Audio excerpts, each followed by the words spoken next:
Hey, tell me in the comments right now, can you see and hear me? And tell me some other things like, how did you find our show? Where in the world are you right now? What city are you in? And are you a guy or a girl? And how old are you? I'm always curious who's watching me. That way it makes it less talking to a phone, less statistics and more personal. I'll wait for like one more second, see if anybody comes in here, the chat. And yeah, let me give you guys a sneak peek at my off-grid life. If you're watching this video, then I can show you some secret things that I don't normally show on our Jake and Nicolle YouTube show. I really would appreciate if you can comment something amazing, like a question or a comment or a statement, and hit the like button, hit the heart button, and you know, for those of you who put a super chat in there, that's super helpful, even if it's for, you know, a small amount, because it allows the algorithm to prioritize our video and it spikes our future videos and our channel.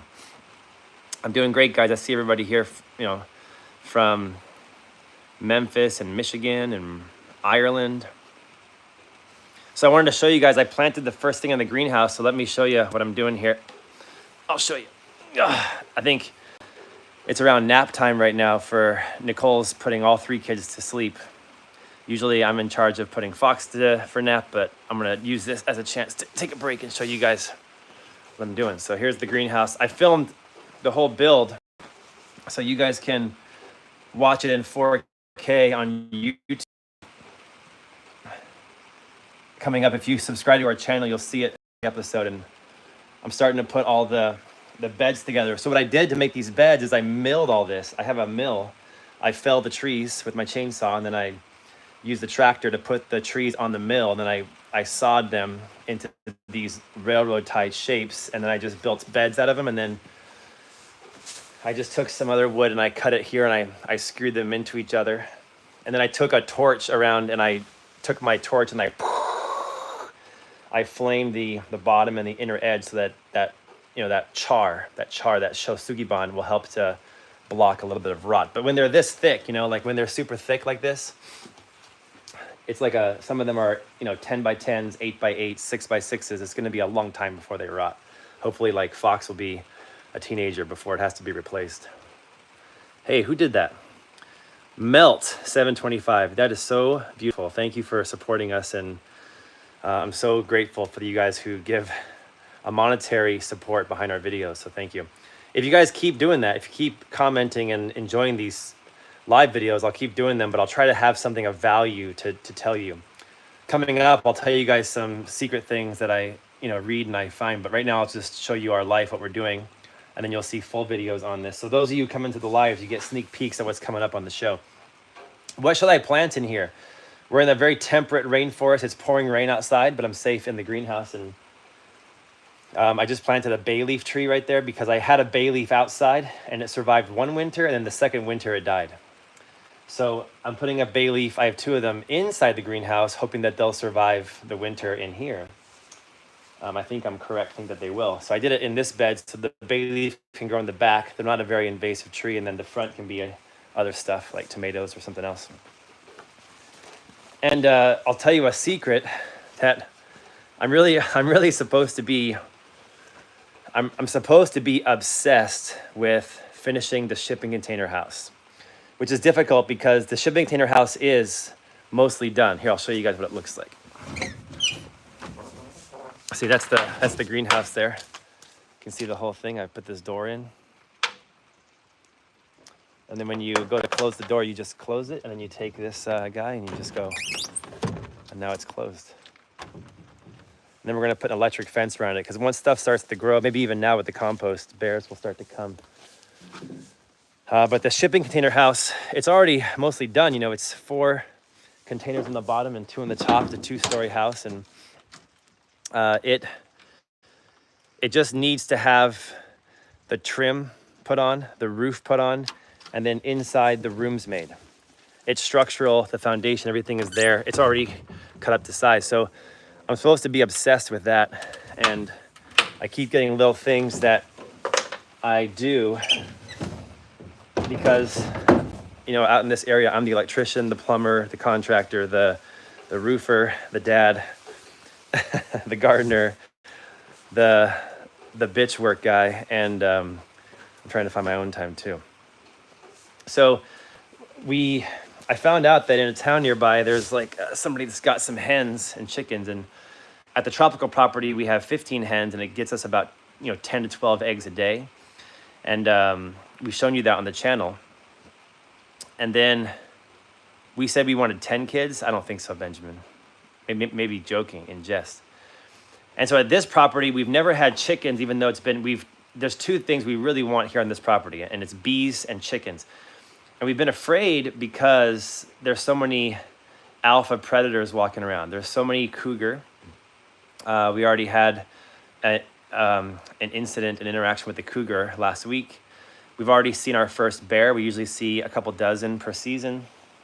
And then there's a lot of other carnivores like wolf. Some of the neighbors that share email lists, they've seen a wolf running around. They look like a big German shepherd. They're like coastal wolves. And we also have these other carnivores called marten and mink. And a marten is like a really, like a ferret, but a cute one, like a really cute, everything cute about a rabbit, everything cute about a squirrel rolled into one animal, but they're extremely carnivorous, and they'll find the smallest little hole and they'll go in, and they're like little foxes that will just decapitate all of your chickens, usually at night while you're sleeping. I'm starting to blur. Let me walk around. How's that? So let me say it again. So there's this animal called a marten that the marten can get into small areas, and usually at night they'll decapitate all of your hens and you'll lose them all. So I think we're gonna pull the trigger and try it. So since it's raining still, I can't do the roof because I need to have at least about 10 days. I'm guessing I can finish the whole roof in 10 days if I have all the materials and everything standing by, which I do now. I have everything I need to finish the roof. I have all the roofing material right here. I have all the lumber over there that I'm milling. I have all of the underlayment, all the Tyvek, all the hardware, all the fasteners, and I'm ready to go. I just need three other strapping guys to come help me, but I'm gonna do it by myself. So I think I can do it in 10 days. I think in 10 days, I can get everything to where the metal is on there and it's out of the rain. And we always have a month of no rain, usually in the later half of June and July. That's usually when Nicolle and I have to start watering the garden full on. And usually, like right now, it's very wet, and it gets even wet in June, and then July and part of August is dry. So I'm getting ready for that. So I feel like in the meantime, I could do other projects that are important. So chickens are important to me because I'm being off the grid for food. Not only is it fish from the ocean and scallops and prawn and crab, but it's, I think, chickens and eggs. And I think if you have a rooster and you can have chickens that you can slaughter or eggs you can eat, it's extremely renewable and beautiful. And the chickens play an integral role in the landscape. So do you think I can do this? Do you think that with cougars walking around, there is many of them, we're in the most dense places on earth for cougar and black bear and wolf. Do you think I can do it? I know a neighbor down the way did it for many decades, and then he died a couple of years ago. So he kind of showed me the way to go. And I think he was a great example of how to do it. And it involves a lot of infrastructure and a lot of electric fence. But this neighbor down the way that had chickens, he didn't have dogs. And so I also always train Puma and Kai to be the defenders of the chickens. So the hard part for us is going to be, if we put chickens here now, I want to put them in the area that they're ultimately going to be. And I'm still 2.5 months away from getting us living in the container house full time. So there's going to be a 2-month period where we'll be living at the yurt, which is in that forest over there. And that's kind of hot, that's kind of far away from the chickens, which will be next to the compost right here. So here's what you're going to see on YouTube. Here's what I'm going to do. I got the greenhouse right here, okay? What's gonna happen is that when I come back from fishing, I'm gonna back the boat up here on this old logging road that goes to nowhere, okay? It's just one logging road that goes from the ocean to here. And I back the boat up, and the boat's gonna come reverse up this little road that we made. We made this road. And then we're gonna back the boat, and right here, this will all be cleaned up, and the boat will be here. And then in this spot next to the greenhouse, I'm gonna have this back spot be 3 raised beds and a whole fish processing area, powered by solar panels so that we have water pressure to wash and clean the fish. And then as I got the fillets, I can take them right into the kitchen. And as I have all the fish heads and morts, I can put them in the freezer, which will be in that green container with solar. And when I have the stuff I'm not gonna use and eat, I can throw it in the compost right there. Okay, so then my dream has always been to have chickens working symbiotically with the compost. So I got this 3-bay compost here that I've spent the last month redoing because it needed a lot of help and it wasn't done right. So I had to finish it up, and I still have to do a lot more. And so I'm gonna take all of these boards off, and I'm gonna mill precise ones that are dimensional that will fit together with no gaps. Because these boards, they slide out. So you go up here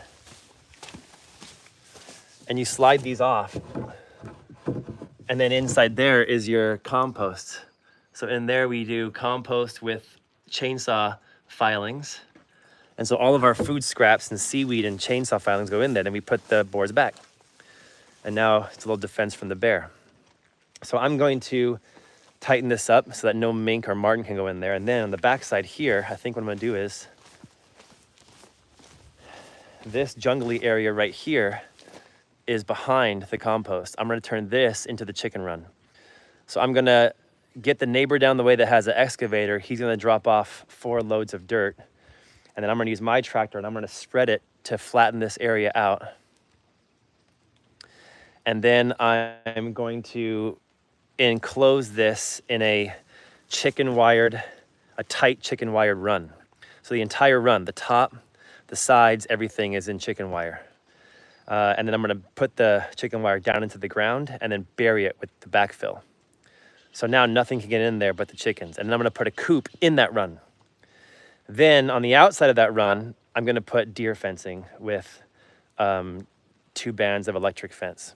So it'll be electric fence on deer fencing as the moat. Then you go inside and it'll be chicken wire run. Then you go inside a 3rd layer and it'll be the coop. So it's 3 rings, like Beijing. Beijing has a 3-ring road. So if I do that and I put lights on the corners that are motion censored, run by a solar panel, and then I have puma and kai, is that going to be enough to block cougar and bear from getting in there and getting the hens? I think it'll be really successful once we're living in the container house, but it's the 2 months that we get there. And we're going to get a rooster as well so that the rooster can keep the ladies safe. But then if the rooster crows, I'm concerned that that will be like a signal to every predator in the area. Hey, come over and see the crowing chicken piñata.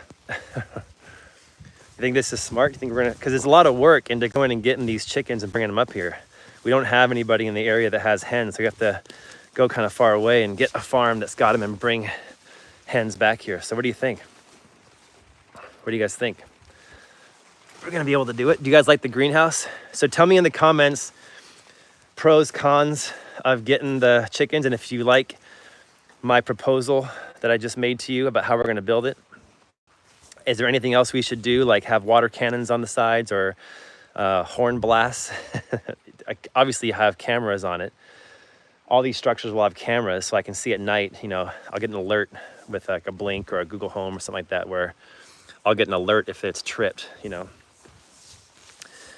already have that too, so I'll fixate those cameras by the chicken run. And then it's off to the races. Then we have chickens, you have the greenhouse, everything's planted. And so I feel like everything is growing and gonna feed us. And so then I can blindly attack this house full on and finish it by August 15th so that we're living in there by then. And then you'll see the very emotional episode of us burning the yurt down.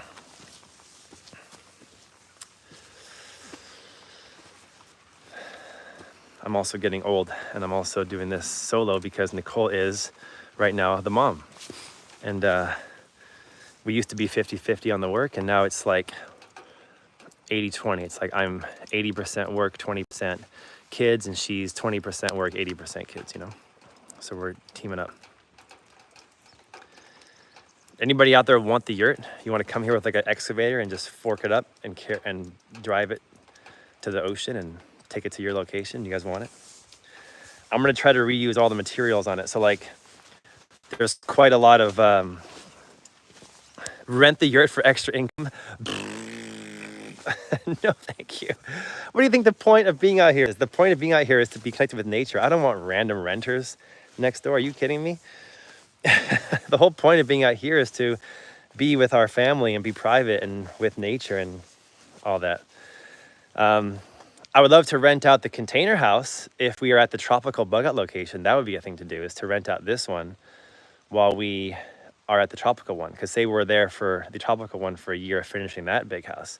It'd be nice to have a renter at this place, but I'm not going to rent out the yurt and have a next door neighbor. That defeats the whole purpose of this off-grid location.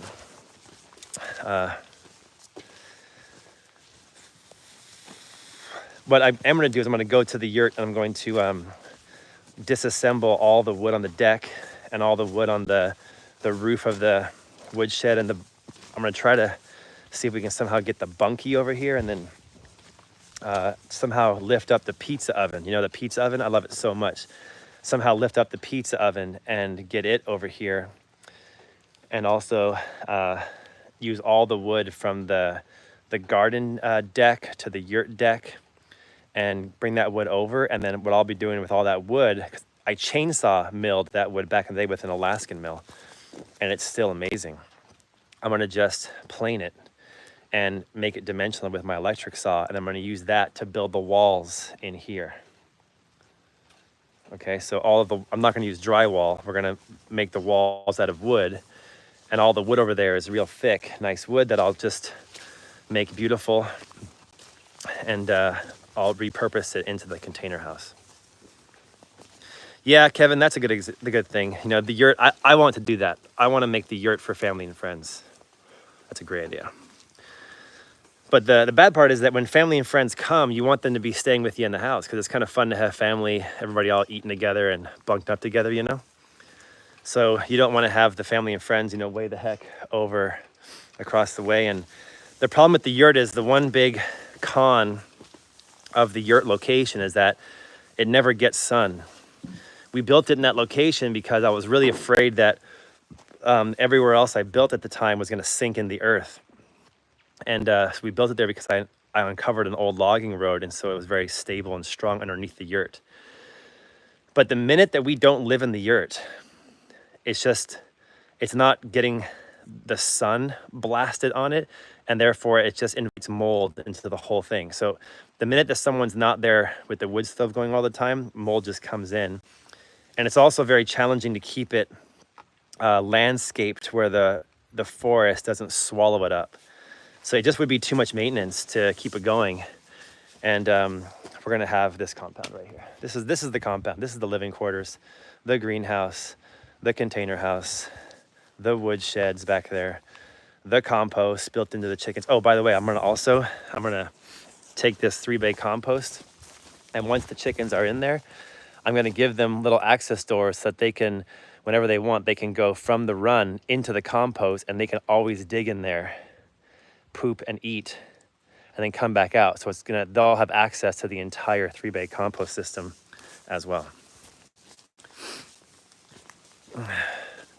All right, guys, I'm out of here. It's a 20-minute live there for you, little sneak peeks. Hope you guys enjoyed this. Please tell me if you did, and ask a question, because once I post this to the channel, I go back in and I'll look at the comments. And I really want to encourage you guys to go check out Nicolle's social media. We have her links down below. I don't do social media anymore. I just do YouTube. And I think of YouTube as like a show. So thanks for watching this show. A lot of interesting episodes coming up of us finishing the container house, building the Romeo and Juliet terrace right there, making the mudroom on the other side, building out the off-grid kitchen, heating water with a wood stove, having an attic that can become Fox's room later, and having this be a deck that is a roof, but a deck on top. Think about that. And then the roof here. And then behind, I don't know what I'm gonna do with the behind area yet. So Yeah, but go check out Nicole's social media down below. Send her a message and say hi, and it's all linked in the description. Her Instagram, Linktree, things like that. Thank you, everybody.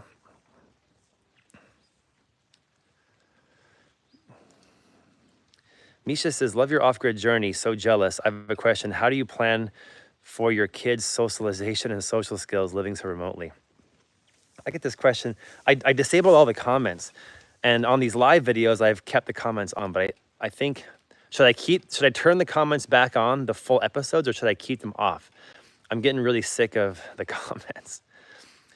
This question, when the comments were active, I would get a lot. And I don't understand this question at all. First of all, kids socialization. We have 3 kids, okay? And we have mom and dad who are not putting the kids in daycare. We are here with the kids. We're home with the kids, okay?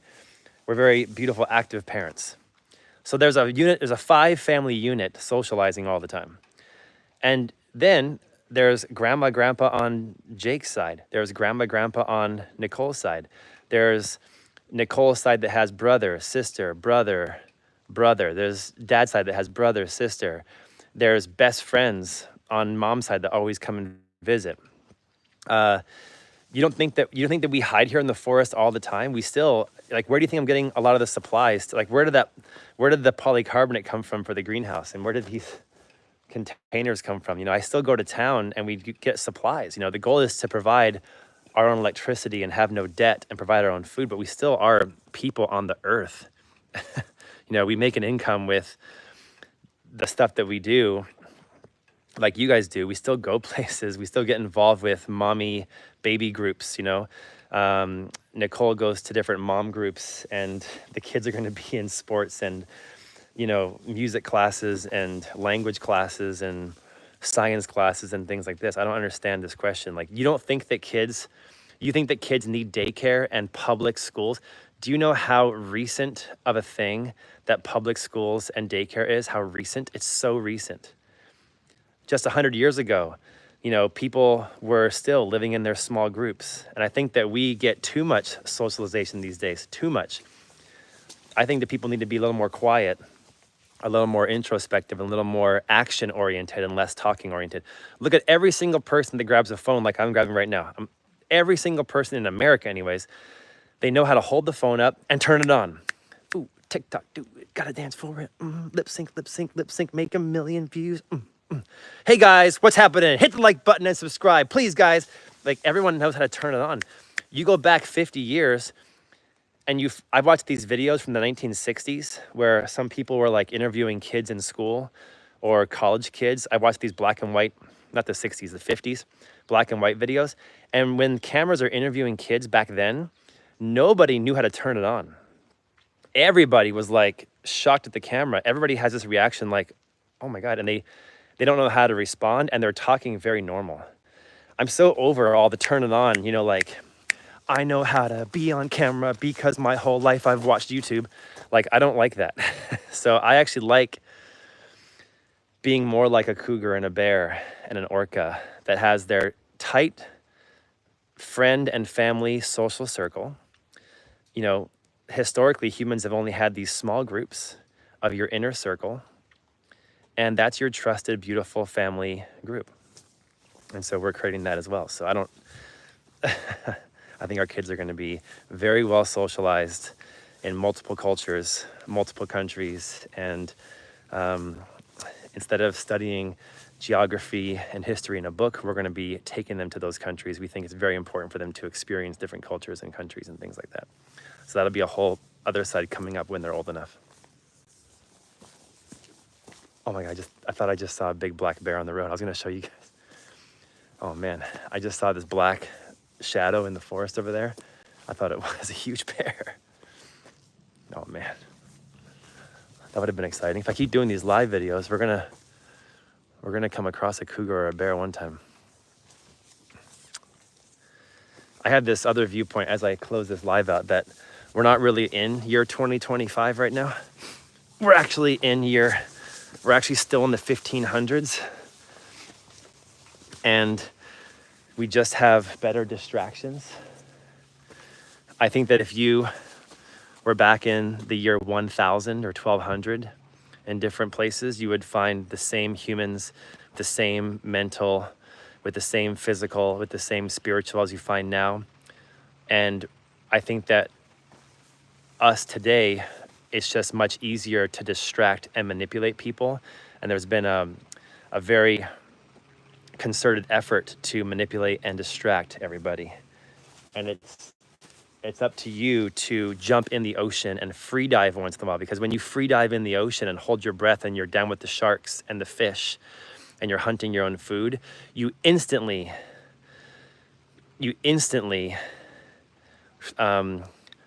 get baptized by nature. Your spirit, your physical, your mental instantly connects to the earth. Not only is the ocean water going into every orifice you have, but the amount of mental focus you need, the amount of relaxation you need, and the amount of peace you have to have with your surrounding fish and environment is the reason why I love that activity so much. Being here in the forest, it's very humbling, very humbling. And I think that we need to pretend it's the year 1000. And what are the goals of life? It's to get shelter. It's to have family. It's to have a tight, trusted circle of friends. It's to get food. And it's to go on adventures. Like Bilbo Baggins. You got to go on those adventures. You got to put that ring down on the table and not be tempted by the ring, aka internet phone, and put that ring down and grab your walking stick and your map and go on your adventure. And so I think that's what I'm trying to do with my families. I'm trying to teach them about foreign languages, teach them about sailing, teach them about building, teach them about growing their own food, teach them about how alternative clean energies work like solar, teach them about electricity, teach them about how to provide for themselves, teach them how the different countries' financial systems work so that they understand the public financial infrastructure that is the way it is, and all that. All right, if we're losing signal, I'm gonna cut it out. Love you guys, hope you got some of that, and I'll come back on with some more meaningful live videos coming up. I can't wait to see you guys in the chat, in the comments. I'll close this out and I'll go in there and I'll play with you in the comments.